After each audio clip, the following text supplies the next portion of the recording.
का आपके अपनी YouTube channel unique academic institute में। और मैं राहुल चौधरी हमेशा की तरह आपके साथ हूं। और आज थोड़ा सा मैं प्रयास कर रहा हूं कि एक बार पुनः आपको उस ऊर्जा के साथ उस लेसन की ओर लेकर के, जितना अच्छा ये लेसन है उतना ही बेहतर तरीके से आपको बताने का मैं प्रयास करूंगा।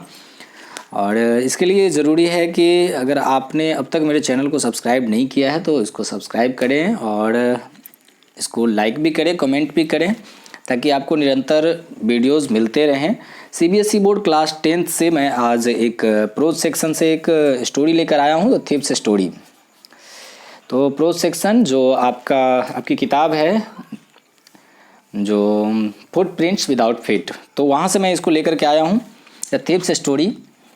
ये दूसरा प्रोज है। इससे पहले हम लोगों ने एक प्रोज क्लियर किया है पिछले वीडियो में, और आज हम लोग इसको क्लियर करने वाले हैं। तो अगले कुछ देर तक आप हमारे साथ बने रहें। और संभव है कि यहाँ आपको स्पष्ट रूप से दिखाई न दे रहा हो, तो आप प्रयास करें कि आप अपनी पुस्तक साथ लेकर बैठें। जैसा कि हर वीडियो में हम लोग करते हैं वैसा ही आज भी करने वाले हैं। सबसे पहले जो इसके लेखक हैं, इसके ऑथर हैं, उसकी बात करेंगे। तो इसके ऑथर है रस्किन बॉन्ड। ठीक है, ये रस्किन बॉन्ड इसके ऑथर हैं और उनका जन्म हुआ था 19 मई यानी 19 मई 1934 को पंजाब के कैसुली नामक स्थान पर। कैसुली नामक स्थान है पंजाब में, वहाँ जन्म हुआ था। लेकिन जन्म हुआ था सन 1934 1934 यानी ब्रिटिश इंडिया में। वो फ्री इंडिया में नहीं जन्मे थे, ब्रिटिश इंडिया में इनका जन्म हुआ था। कब जन्म हुआ था? सन 1934 में इनका जन्म हुआ था, 19 मई को। अब अगर हम इनकी बात करें कि ये एक ऑथर तो रहे हैं और एक पोएट भी रहे हैं, और इनको Indian council of child education ने रिकॉग्नाइज़ किया था बच्चों के यानी चिल्ड्रंस के लिटरेचर इम्प्रूवमेंट ग्रोथ के लिए इनको रिकॉग्नाइज़ किया था। अगर इनकी सफलता की बात अगर करें तो इनको साहित्य एकेडमी अवार्ड 1992 में दिया गया था। साहित्य एकेडमी अवार्ड 1992 यानी 1992 में दिया गया था। पद्मश्री से इनको सन 1999 यानी 1999 में सम्मानित किया गया था, और पद्म भूषण से इनको सन 2014 में सम्मानित किया गया था। जी हाँ, बात कर रहा हूँ रस्किन बॉन्ड की। तो ये ब्रिटिश इंडिया में जन्मे एक भारतीय ऑथर पोएट हैं। अगर इनकी कुछ प्रमुख रचनाओं की बात करें तो द ब्लू अम्ब्रेला और 7 खून माफ, द ब्लैक कैट, जुनून, ए फ्लाइट ऑफ विजन, ये इनकी कुछ प्रमुख रचनाएं हैं। आपने टीवी पे 7 खून माफ या द ब्लू अम्ब्रेला या द ब्लैक कैट, ये सारी चीज़ें जो हैं स्टोरी से निकल करके बहुत हद तक टीवी सीरियल्स में आ गई हैं। द ब्लू अम्ब्रेला, 7 खून माफ, 7 खून माफ से आप निश्चित रूप से परिचित होंगे। द ब्लैक कैट, जुनून, फ्लाइट ऑफ विजन। ठीक है, तो ये तो हो गई बात ऑथर की। और अब हम इस लेसन की बात करेंगे, थीव्स स्टोरी। लिखते हैं, a young boy makes friends with Anil, एक युवा लड़का जो दोस्ती करता है किससे? अनिल से। Anil trust him completely and employs him, does the boy betray his trust. Anil उस पर विश्वास करता है और उसे अपना एम्प्लॉय बना लेता है, अपने यहाँ रख लेता है। क्या वह लड़का अनिल के विश्वास पर खरा उतरता है? ठीक है, तो ये स्टोरी में हमको जानने के लिए मिलेगा कि क्या वह लड़का जिस पर अनिल ने विश्वास कर लिया था वो उसके उम्मीदों पर खरा उतरता है। 10वीं के बच्चे कह रहे थे कि पिछला वीडियो जो मैंने बनाया था हिंदी का, उसमें थोड़ी सी आवाज़ आपको कम सुनाई दे रही थी। तो मैं आशा करता हूँ कि आज मेरी आवाज़ बिल्कुल स्पष्ट आपको सुनाई दे रही होगी। और अगर ऐसा है तो कमेंट के माध्यम से आप हमको बता देंगे। अगर कम हो तो भी आप मुझे बता सकते हैं। मैं प्रयास करूंगा कि अगले वीडियो में इससे भी तेज़ आवाज़ में मैं बोलूं, लेकिन मुझे लगता है कि यह एक उचित माध्यम है और पर्याप्त आवाज़ आपको सुनाई दे रही होगी। हाँ, थोड़ा सा सहयोग आपका भी चाहिए। टीवी चला करके अगर आप बैठे होंगे तो आवाज़ थोड़ी सी कम लगेगी आपको। आई वॉज स्टिल अ थीव। चलिए अब शुरू करते हैं पहली लाइन से, पहली पैराग्राफ से। और कहते हैं, I was still a thief when I met Anil. तो एक चीज़ तो पहले जान लेते हैं कि ऑथर ने खुद को उस थीव के रूप में, उस यंग बॉय के रूप में इसमें रिप्रेजेंट किया है। कहते हैं, I was still a thief when I met Anil, जब मैं अनिल से मिला मैं एक चोर था, and thought only 15 I was an experienced and freely successful hand. जब मैं अनिल से मिला तो मैं एक चोर था।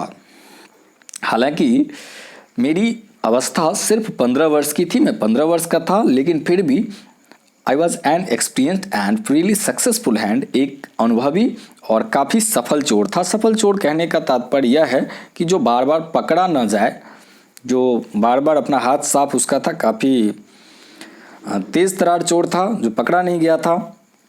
Anil was watching a wrestling match when I approached him. मैं अनिल से मिला कहाँ, तो अनिल उस समय एक रेसलिंग का मैच, एक कुश्ती का मैच देख रहा था। रेसलिंग कुश्ती से मिलता जुलता है, बॉक्सिंग आप इसको कह सकते हैं, रेसलिंग आप भी देखते होंगे निश्चित रूप से। तो जब मैं अनिल से मिला वो एक रेसलिंग का मैच देख रहा था। He was about 25, a tall lean fellow and he looked easy going, kind and simple enough for my purpose. तो अनिल कैसा था उसका वर्णन कर रहा है। वो लगभग 25 वर्ष का एक लंबा दुबला पतला एक दयालु और साधारण सा व्यक्ति था, जो जैसा एक युवा 25 वर्ष का होता है जो सामान्य परिवार से संबंध रखता है, बिल्कुल वैसा ही वो था। और उसमें लेखक लिख रहा है कि एनफ फॉर माई पर्पस, और जो मेरा उद्देश्य था, यानी उसका वो मुर्गा बनाने के लिए मुझे वो परफेक्ट लगा कि उसको मैं आसानी से मुर्गा बना सकता हूँ, उसको मैं आसानी से चीट कर सकता हूँ, ऐसा वो लगा। I hadn't had much luck of late and thought I might be able to get into the young man's confidence. तो चूँकि अनिल वहाँ पे कुश्ती देख रहा था, तो लेखक उसके पास पहुँचता है। लेखक उसके पास पहुँचा और क्या कहता है, देखिए करता क्या है। कुछ समय से मेरी किस्मत अच्छी नहीं थी और मैंने सोचा कि शायद मैं इस नवयुवक का विश्वास प्राप्त कर सकूंगा। लेखक कहता है कि मेरी जो किस्मत थी वो कुछ समय से धोखा दे रही थी, यानी कि कुछ बड़ा हाथ साफ मैंने नहीं किया था, इसलिए मैंने सोचा कि चलो आज इसको मुर्गा बनाकर देखते हैं कहाँ तक किस्मत साथ देती है, इसको शायद ये मेरा ट्रस्ट कर लेगा। तो कहाँ से शुरुआत करता है वो देखिए। You look a bit of wrestler your self, I said. मैंने उससे कहा कि तुम खुद एक हट्टे कट्टे नौजवान लगते हो और तुम एक रेसलर हो सकते हो। A little flattery helps in making friends. अगर किसी की थोड़ी सी झूठी तारीफ कर दो तो उससे दोस्ती होने में सहूलियत हो जाती है, ऐसा लेखक का सोचना है। फ्लैटर मतलब होता है चापलूसी करना, तो थोड़ी सी चापलूसी अगर कर लो तो दोस्त बनाने में मदद मिलती है, ऐसा लेखक का मान रहा है। और so do you, he replied, which put me of for a moment because at this time I was rather thin.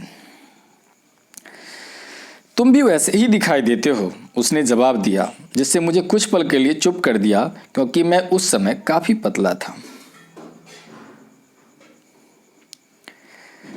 अब अनिल ने तुरंत एक हाजिर जवाबी की तरह उत्तर दिया, और उत्तर क्या दिया, कहता है कि तुम भी बिल्कुल वैसे ही लगते हो मेरी ही तरह, तो जो सुझाव तुम मुझे दे रहे हो उसको तुम खुद ही फॉलो कर सकते हो। कुछ देर के लिए वो लेखक को चुप होना पड़ा क्योंकि लेखक उस समय काफ़ी दुबला पतला था और उसे लगा कि इसने मेरे ऊपर व्यंग कर दिया है। Well I said modestly, I do wrestle a bit, what's your name. ठीक है, मैंने बड़ी नम्रतापूर्वक, यानी लेखक ने बड़ी नम्रतापूर्वक उसे कहा, मैं थोड़ी बहुत कुश्ती करता हूँ, वैसे तुम्हारा नाम क्या है। Hari Singh, I lied, I took a new name every month. कहता है कि मैंने झूठ बोला, मेरा नाम हरि सिंह है, मैं प्रत्येक महीने अपना नाम बदलता हूँ। That kept me ahead of the police and my farmer employers. इससे क्या होता है कि मुझे पुलिस से बचने में और जो मेरे पुराने नौकरी देने वाले यानी मेरे मालिक होते हैं उससे बचा के रखता है, जिसको मैं पहले चीट करके आया होता हूँ उससे बचा के रखता हूँ। After this introduction Anil talked about the well oiled wrestlers who were grunting, lifting and throwing each other about. I didn't have much to say. Anil walked away. I followed casually. Hello again, he said. उसके बाद अनिल ने, चूंकि वो wrestling देख रहा था तो उसका तो उद्देश्य रेसलिंग देखना ही था, जाहिर सी बात है उसे रेसलिंग की समझ थी, तो वो रेसलिंग से संबंधित बातें करने लगा। लेकिन मुझे चुप रहना पड़ा। क्यों चुप रहना पड़ा? क्योंकि मेरे पास ज़्यादा कुछ कहने के लिए थी नहीं। मैं कोई रेसलिंग का शौकीन व्यक्ति नहीं था और मैं तो बस अपने उद्देश्य की पूर्ति के लिए यहाँ आया था, तो मेरे पास बहुत कुछ कहने के लिए नहीं था। तो मैं बस यस नो या फिर बिना रिप्लाई किए वहाँ उसका साथ दे रहा था और उसका अनुसरण कर रहा था, यानी उसके पीछे पीछे चल रहा था। हेलो अगेन ही सेड, उसने दोबारा कहा hello. I gave him my most appealing smile, मैंने उसे अपनी एक मोहक सी मुस्कान दी। I want to work for you I said but I can't pay you, मैंने उससे कहा कि मैं तुम्हारे लिए काम करना चाहता हूँ, और उसने कहा but I can't pay you, कि मैं तुम्हें कुछ अदा नहीं कर सकता। मैंने अपना पासा फेंका, मैंने कहा कि मैं तुम्हारे लिए काम करना चाहता हूँ, लेकिन उसने तुरंत कहा कि मैं तुम्हें इसके बदले में कुछ दे नहीं सकता हूँ, मैं तुमको वेतन नहीं दे सकता हूँ। I thought that over for a minute perhaps I had misjudged my man, I asked can you feed me. अब कहता है कि यहाँ मतलब कुछ सेकेंड के लिए वो उसको थकमकाने के लिए विवश कर देता है। I thought that over for a minute perhaps I had misjudged my man, I asked can you feed me. मैंने 1 मिनट तक सोचा, शायद मैंने मेरे आदमी को गलत समझा था, अर्थात शायद मुझसे सही आदमी को पहचानने में भूल हुई थी। कुछ पल के लिए लेखक ये सोचने लगा कि क्या मैंने गलत आदमी चुन लिया। मुझे लगा ये अमीर होगा, मुझे काम दे सकता है, लेकिन ये तो कहता है कांट पे, मैं पे नहीं कर सकता। तो कुछ पल सोचने के बाद मैंने उससे कहा कि क्या तुम मुझे भोजन खिला सकते हो? उसने तुरंत रिप्लाई किया कैन यू कुक, क्या तुम खाना पका सकते हो? I can cook I lied again, मैंने फिर से झूठ बोला कि यस आई कैन कुक, मैं खाना पका सकता हूँ। If you can cook then maybe I can feed you, कहा कि अगर तुम खाना पका सकते हो तो मैं तुम्हें खाना खिला भी सकता हूँ। He took me to his room over the Jumma sweet shop and told me I could sleep on the balcony, but the meal I cooked that night must have been trivial because Anil gave it to a stray dog and told me to be off. कहता है कि he took me to his room, वो मुझे अपने घर ले गया, अपने कमरे पर ले गया। और रूम कहाँ था? ओवर द जुम्मा sweet shop and told me I could sleep on the balcony. उसका जो कमरा था वो जमुना स्वीट्स के पास था, ठीक है। तो उसका जो कमरा था वो जमुना स्वीट्स यानी जमुना मिठाई की दुकान के ऊपर था। तो वो वहाँ मुझे लेकर गया और उसने मुझसे कहा कि मैं छज्जे पर सो सकता हूँ। But the meal I cooked that night, लेकिन जो खाना उस रात मैंने पकाया, लेखक कहता है कि लेकिन जो खाना मैंने उस रात पकाया वो कैसा था, उसकी बात देख लीजिए। Must have been terrible because Anil gave it to a stray dog and told me to be off. तो वह इतना स्वादिष्ट था कि अनिल ने उसे, जो गली के कुत्ते थे, जो आवारा कुत्ते थे, उसको दे दिया और मुझसे चले जाने को कहा। तो यहाँ भी दाल गलती हुई, लेखक को दिखाई नहीं दी। और उसके बाद देखते हैं told me to be off but I just hung around smiling in my most appealing way and he couldn't help laughing. लेकिन मैं वहाँ से गया नहीं और अपने सबसे जो मेरा खूबसूरत सा अंदाज़ था मुस्कुराने का, वो मुस्कुराता रहा और वह भी बिना हंसे नहीं रह सका। मैं मुस्कुराया, मैंने अपनी गलती, मैंने स्पष्ट रूप से ऐसे मैं मुस्कुराया जिससे उसे लगा, अनिल को लगा कि मैं शायद मजबूर हूँ, मुझे खाना पकाना नहीं आता, लेकिन मेरे पास खाने की व्यवस्था नहीं थी, इसलिए शायद मैं झूठ बोल गया। मैं भूखा था इसलिए झूठ बोल गया कि मैं खाना पका सकता हूँ। तो अनिल भी मेरी मुस्कान पर मुस्कुराया और फिर उसने मेरा सिर थपकाया। अब देखते हैं क्या होता है आगे। Later he patted me on the head and said never mind, he would teach me to cook. He also taught me to write my name and said he would soon teach me to write whole sentences and to add numbers. उसने कहा कोई बात नहीं है, तुम वह मुझे भोजन पकाना सिखाएगा। उसने मेरी इतनी मदद की कि उसने कहा कि चलो कोई बात नहीं है, मैं तुम्हें भोजन पकाना सिखाऊंगा और साथ ही साथ तुम्हें और भी कुछ सिखाऊंगा, और वो होगा कि मैं तुम्हें तुम्हारा नाम लिखना सिखाऊंगा, फिर धीरे धीरे पूरे सेंटेंसेस लिखना सिखाऊंगा, और यह संभव है कि मैं तुम्हें जोड़ घटाव भी सिखा दूंगा, यानी संख्याओं का योग भी मैं तुम्हें सिखाऊंगा। I was grateful, I knew that once I could write like an educated man there would be no limit to what I could achieve. I was grateful. मैं खुश था। मुझे मेरा नाम लिखना भी सिखाया और कहा कि वह जल्दी मुझे पूरा वाक्य संख्याओं को जोड़ना सिखाएगा। मैं खुश था। मैं जानता था कि एक बार पढ़े लिखे आदमी की तरह लिखना सीख गया तो मेरी उपलब्धियों की कोई सीमा नहीं रहेगी। क्योंकि एबिलिटीज़ कम थी, तो अगर ऐसे में मुझे मेरा नाम लिखने आ जाता है या मैं सेंटेंसेस लिख सकता हूँ पढ़े लिखे लोगों की तरह, तो फिर बड़ी आसानी से मैं किसी को बेवकूफ़ बना पाऊँगा। यह सोचकर मैं खुश था कि ये मेरी बहुत बड़ी उपलब्धि होगी। कहता है कि there would be no limit to what I could achieve, उसकी की फिर सीमा नहीं रहेगी कि मैं कितना अचीव कर सकता हूँ। It was quite pleasant working for Anil. I made the tea in the morning and then would take my time buying the day's supplies, usually making a profit of about rupees a day. I think he knew I made a little money this way, but he didn't seem to mind. मेरा कुछ काम था, जैसे यह अनिल के लिए आनंददायक काम था मुझे सिखाना, और मेरा कुछ काम था यानी लेखक का कुछ काम था कि वह सुबह चाय बनाता और फिर सारा दिन मेरा जो था वो आवश्यकताओं के लिए खरीदारी में लग जाता था। आमतौर पर मैं 1 रुपया की बचत कर लेता था, यानी कि पूरे दिन में कुछ जो खरीदना या बेचना होता था, कुछ लाना होता था बाज़ार से आवश्यकता की चीज़ें, तो वो लाने के लिए अनिल मुझे ही भेजता था, यानी लेखक को ही भेजता था, और लेखक उसमें हिसाब किताब मिला करके लगभग 1 रुपया बचा लेता था। और लेखक का ऐसा ख्याल है, कहता है मेरा ऐसा ख्याल है कि शायद अनिल को इस बात का आभास था, उसको एहसास था, लेकिन उसने कभी इसको माइंड नहीं किया।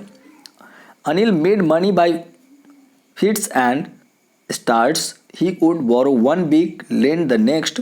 ही kept worrying about his next cheque, but as soon as it arrived he would go out and celebrate. कहता है कि Anil made money by fits and starts. कहता है कि अनिल अपने पैसे बनाता था। कैसे कमाता था? तो अनिल नियमित रूप से वो पैसे नहीं बनाता था, नहीं कमाता था। वह 1 सप्ताह पैसे उधार लेता था और अगले सप्ताह उधार देता था, यानी कि हर रोज़ उसकी कमाई नहीं होती थी, तो 1 हफ्ते तक वो उधार लेता था और फिर अगले सप्ताह उसको पे कर देता था जब उसको आ जाता था। But as soon as it arrived he would go out and celebrate. और लेकिन जैसे ही जितनी जल्दी उसके पास वापस आ जाते थे, वह क्या करता था? वह बाहर जाता और फिर जश्न मनाता। यानी कि उसके पैसे नियमित रूप से नहीं आते थे, इसलिए हफ्ते भर तो उसे मैनेज करना पड़ता था उधार से, लेकिन जैसे ही उसके पास पैसे आते तो वो उधार भी चुकाता था और फिर बाहर जा कर के सेलिब्रेट भी करता था। It seems he wrote for magazines. ऐसा लगता है जैसे वो किसी मैगजीन के लिए, किसी पत्रिका के लिए लिखता था। A quick way to make a living, और अपना जीविकोपार्जन करता था। One evening he came home with a small bundle of notes saying he had just sold a book to a publisher. At night I saw him tuck the money under the mattress. एक शाम he came home with a small bundle of notes. वह पैसे का एक छोटा सा bundle लेकर, रुपए का एक बंडल लेकर के आया घर में सेइंग और कहा he had just sold a book to a publisher, उसने आज अपनी एक किताब किसी पब्लिशर को यानी प्रकाशक को बेच दी है।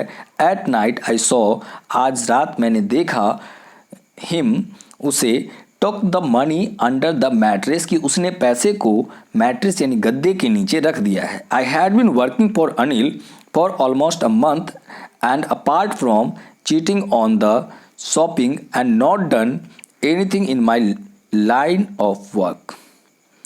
मैं लगभग 1 महीने से अनिल के लिए, 1 महीने से ऊपर से अनिल के लिए काम कर रहा था और एक एक थोड़ा थोड़ा करके मैं क्या करता था, पैसे बचा रहा था, लेकिन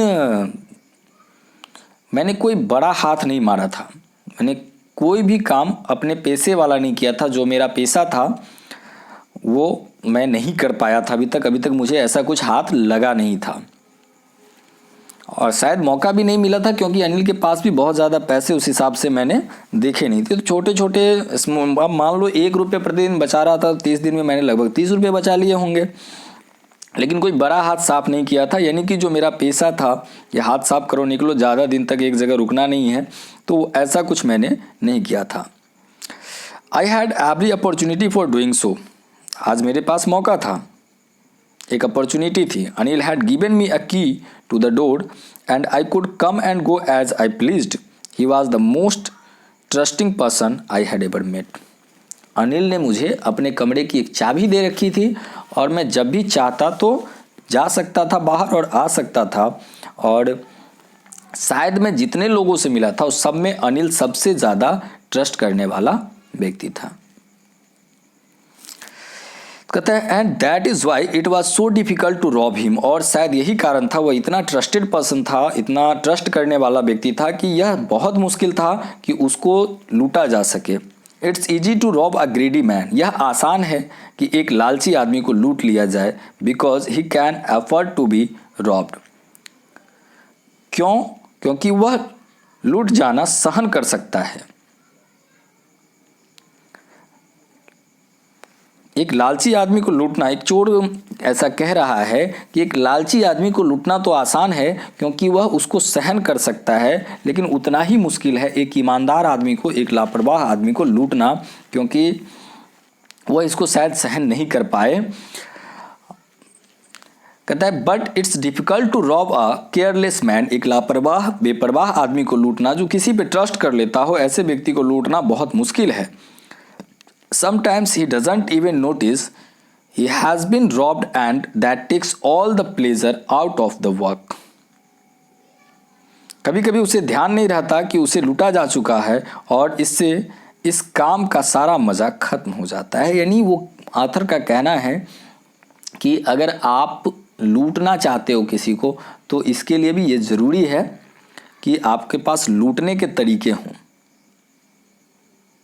है कि इसके लिए ज़रूरी है कि लूटने के तरीके, अगर आप एक लालची आदमी को लूटते हैं तो उसकी बेचैनी आप समझ सकते हो, और उसके अंदर जो बेचैनी होती है वही आनंद भी दिलाता है और वही उसके सहन करने की क्षमता को भी बढ़ा देता है। लेकिन एक ईमानदार आदमी, एक लापरवाह आदमी को लूटने में मज़ा नहीं है, क्योंकि उसको कभी कभी तो पता ही नहीं चलता है कि उसे किसी ने चीट किया है, उसे किसी ने कभी लूट लिया है, और चूँकि उसे पता नहीं चलता है और वह बेचैनी उसके चेहरे पर नहीं होती है, इसलिए लूटने का भी मज़ा नहीं आता है। Well it's time I did some real work, खैर छोड़ो, ठीक है, यही समय है मैं कुछ अपना काम करूं, मैं कुछ वास्तविक काम करूं। आई टोल्ड माई सेल्फ, मैंने खुद से कहा, I am out of practice, अब मेरा अभ्यास भी नहीं रहा, उस चोरी करने का 1 महीना छूट गया हुआ है। And if I don't take the money, और अगर मैंने पैसे नहीं लिए, मैं नहीं लेता हूँ, he will only waste it on his friends, वह इसे अपने दोस्तों पर लुटा देगा, बर्बाद कर देगा, खर्च कर देगा। After all he doesn't even पे मी, और सबसे बड़ी बात, उसने मुझे कभी वेतन नहीं दिया, वह मुझे वेतन भी नहीं देता। अब देखिए, अनिल वाज अस्लीप, अनिल सोया हुआ था। A beam of moonlight stepped over the balcony and fell on the bed. कमरे की बालकनी से एक किरण, चंद्रमा के प्रकाश की एक किरण वहाँ बिस्तर पर गिर रही थी. I sat up on the floor. मैं फ्लोर पर सोया हुआ था. Considering the situation, और सिचुएशन को यानी परिस्थिति को भांपने का प्रयास कर रहा था.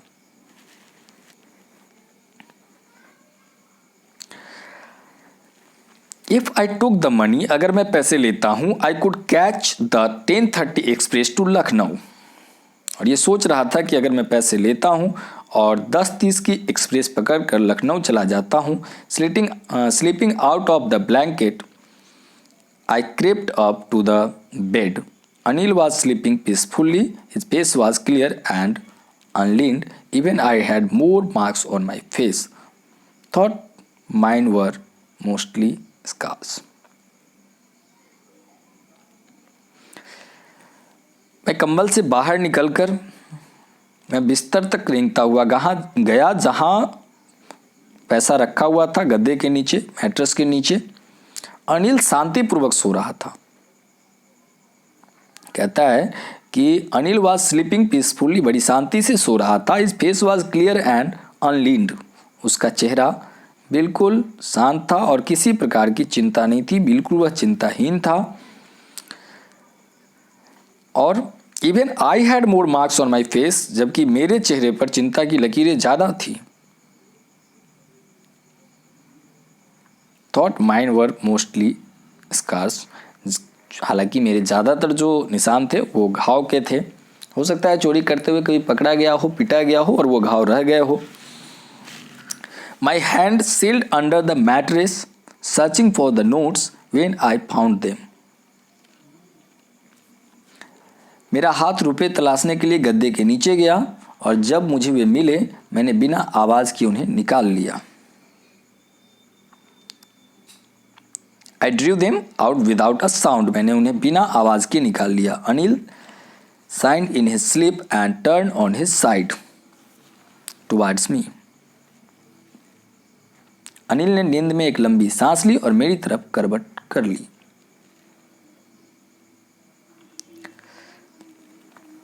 I was startled and quickly crawled out of the room. मैं थोड़ा सा घबराया और जल्दी ही रेंग कर कमरे से बाहर निकल गया. When I was on the road, I began to run. I had the notes at my waist, held there by the string of my pajamas. I slowed down to a walk and counted the notes. 600 rupees in 50s. I could live like an oil-rich Arab for a week or two. जब मैं सड़क पर था मैं दौड़ने लगा और वो सारे रुपए मेरे जेब में थे. Held there by the string of my pajamas, जिसे मैंने अपने पैजामा से बांध रखा था. I slowed down to a walk and counted the notes. मैंने उन रुपयों को धीरे धीरे चलते हुए गिनना शुरू किया. 50-50 के नोट थे लेकिन 600 रुपये थे. तो निश्चित रूप से कहता है कि I could live like an oil rich Arab for a week or two. मैं हफ्ते और 2 हफ्ते के लिए तो एक अरब तेल व्यापारी के इतना अमीर हो ही गया था. ये पैसे हफ्ते 2 हफ्ते तक मेरे पास रहने वाले थे. मैं इतना अमीर था कि हफ्ते 2 हफ्ते ये पैसे मेरे पास एक अरब व्यापारी की तरह. अरब का जो तेल व्यापारी होता है बड़ा ही अमीर होता है, बड़ा ही रईस होता है. तो ऐसी रईसी वाली ज़िंदगी में हफ्ते 2 हफ्ते जी सकता था बिना किसी शक के, बिना किसी संदेह के. When I reached the station, I did not stop at the ticket office. I had never bought a ticket in my life. जब मैं स्टेशन पहुंचा मैं टिकट काउंटर पर नहीं रुका. I had never bought a ticket in my life. मैंने जीवन में कभी टिकट नहीं लिया था. But dashed straight on my platform. But dashed straight on the platform. The Lucknow Express was just moving out. The train had still to pick up the speed and I should have been able to jump into one of the carriages. कहता है कि सीधा मैं platform पे पहुंचा। Lucknow express तभी आगे बढ़ रही थी, गाड़ी ने अभी गति नहीं पकड़ी थी और मैं कूदकर किसी एक डिब्बे में चढ़ सकता था। But I hesitated for some reason I can't explain and I lost the chance to get away. लेकिन मैं हिचकिचाया। मैं नहीं बता सकता किस कारण से मैं हिचकिचाया, लेकिन मैंने भागने का मौका छोड़ दिया, यानी कि मैं ट्रेन नहीं पकड़ सका। When the train had gone, I found myself standing alone on the deserted platform. जब गाड़ी जा चुकी थी, मैंने स्वयं को सुनसान प्लेटफॉर्म पर अकेला खड़ा पाया। I had no idea where to spend the night. मेरे पास कोई विकल्प नहीं था, रास्ता नहीं था कि मुझे रात कहाँ गुजारनी है। I had no friends, believing that friends were more trouble than help. मेरे पास कोई मित्र नहीं था, क्योंकि मेरा मानना था कि जो मित्र होते हैं वो मदद की अपेक्षा समस्या अधिक देते हैं। And I didn't want to make anyone curious by staying at one of the small hotels near the station. मैं स्टेशन के पास किसी एक छोटे से होटल में रुककर किसी को उत्सुक नहीं बनाना चाहता था।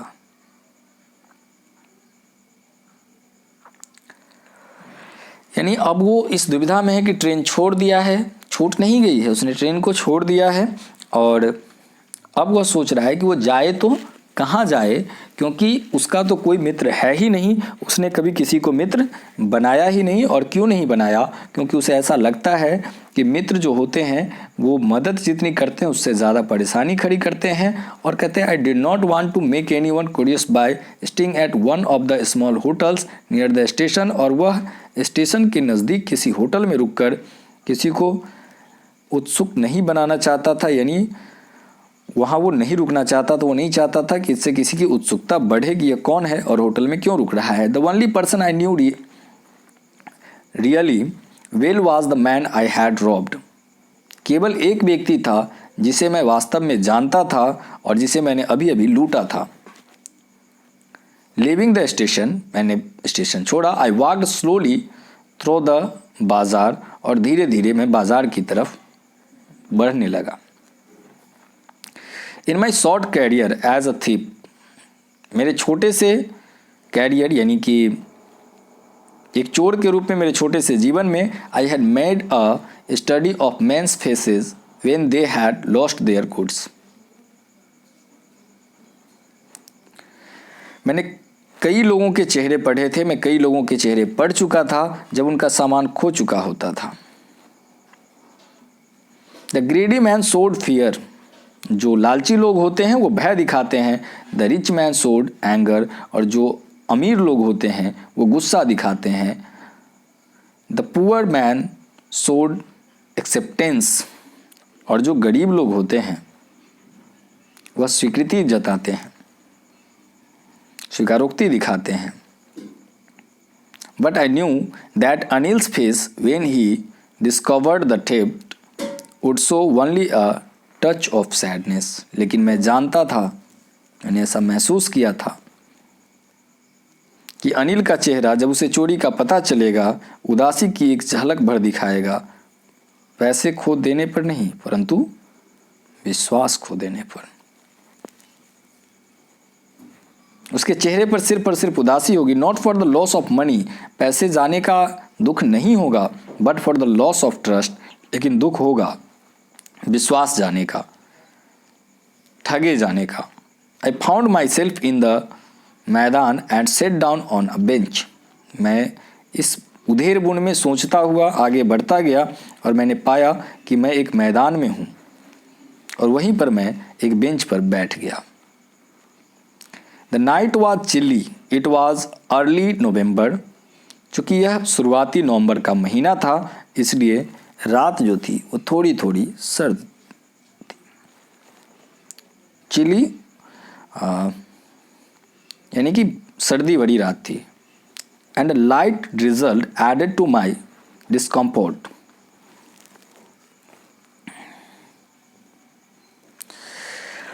और हल्की हल्की बूंदाबांदी होनी शुरू हो गई थी, जिसने मेरी मुश्किलें बढ़ा दी थी।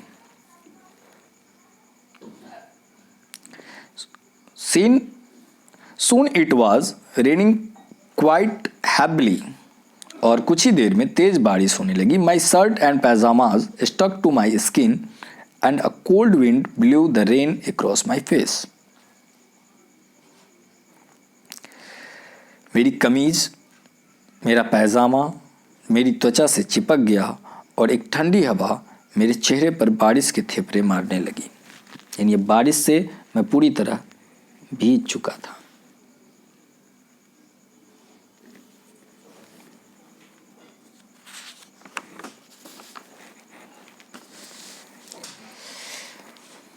I went back to the bazaar and sat down in the shelter of the clock tower. मैं वापस लौट कर गया।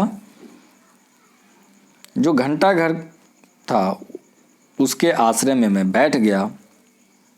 घड़ी जो है वो आधी रात का, द क्लॉक शोड मिडनाइट, आधी रात का समय दिखा रही थी। I felt for the notes, they were damp for the rain. मुझे नोटों की चिंता हुई, वे बारिश में गीले हो चुके थे।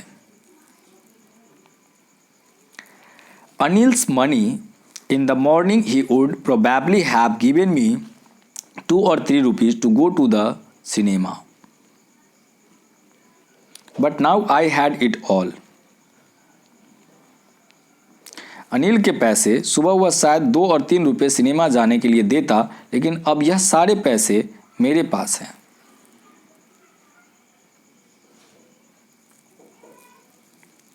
But now I had it all. I couldn't cook his meals, run to the bazaar or learn to write whole sentences anymore.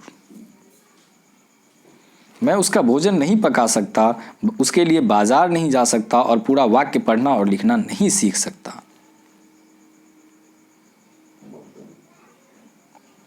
I had forgotten about them in the excitement of the theft. मैं चोरी की उत्सुकता में सबको भूल गया था। Whole sentences I knew could one day bring me more than a few hundred rupees.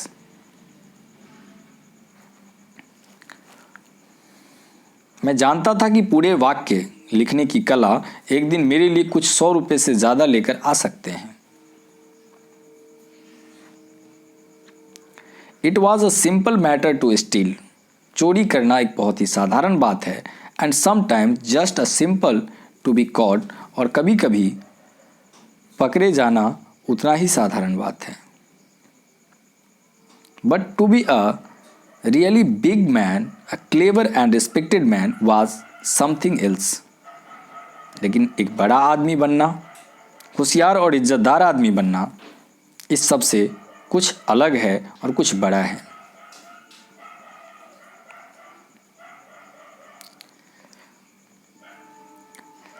I should go back to Anil, I told myself, if only to learn to read and write.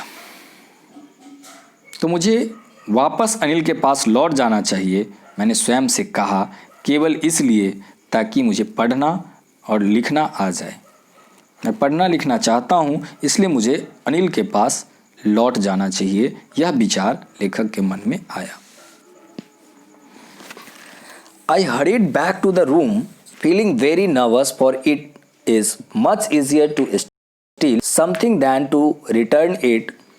Undressed, I opened the door quietly, then stood in the doorway in clouded moonlight. Anil was still sleeping. I crept to the head of the bed. I hurried back to the room. मैं घबराया हुआ जल्दी जल्दी वापस कमरे में गया।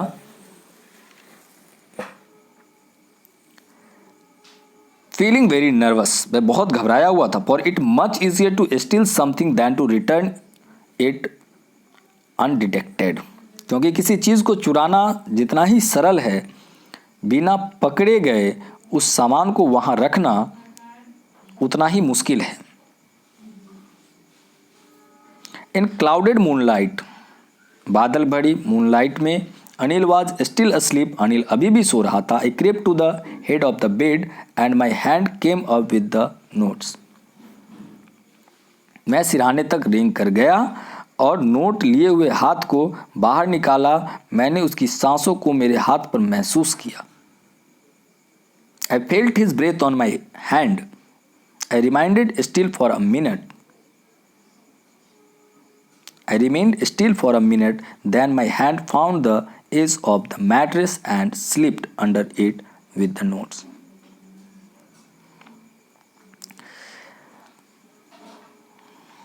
मैंने उसकी सांसों को अपने हाथ पर महसूस किया। मैं 1 मिनट तक हिला नहीं, तब मेरे हाथ ने गद्दे के किनारे को ढूंढा और इसके नीचे नोटों को खिसका दिया। I awoke later next morning to find that Anil had already made the tea. अगली सुबह जब मैं उठा तो काफ़ी देर हो चुकी थी। मैंने पाया कि अनिल चाय बना चुका था। He stretched out his hand towards me. उसने अपना हाथ मेरी तरफ फैलाया। There was a 50 rupee note between his fingers. My heart sank.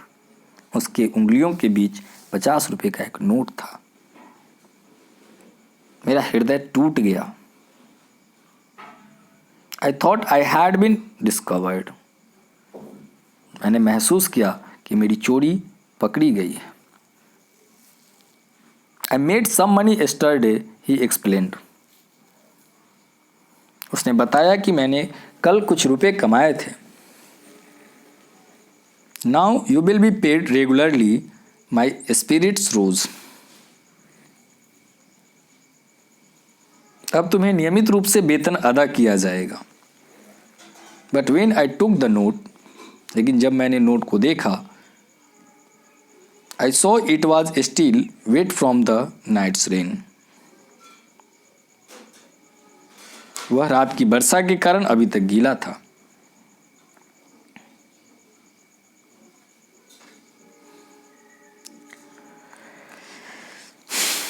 Today we will start writing sentences, he said. उसने कहा कि आज से हम वाक्य लिखना शुरू करेंगे। ही न्यू, वह जानता था। But neither his lips nor his eyes showed anything. वह जानता था, लेकिन न ही उसके ओठों ने और न ही उसकी आंखों ने मुझे कुछ भी महसूस कराया। I smiled at Anil in my most appealing way. मैं अपने उसी मोहक अंदाज में अनिल पर मुस्कुरा रहा था। And the smile came by it self without any effort. और आज यह मुस्कुराहट बिना किसी प्रयास के आया था, अपने आप चेहरे पर आ गई थी। Dear students, I hope you understood this lesson very well, and now you are able to complete the question answer. We will meet again with a new video.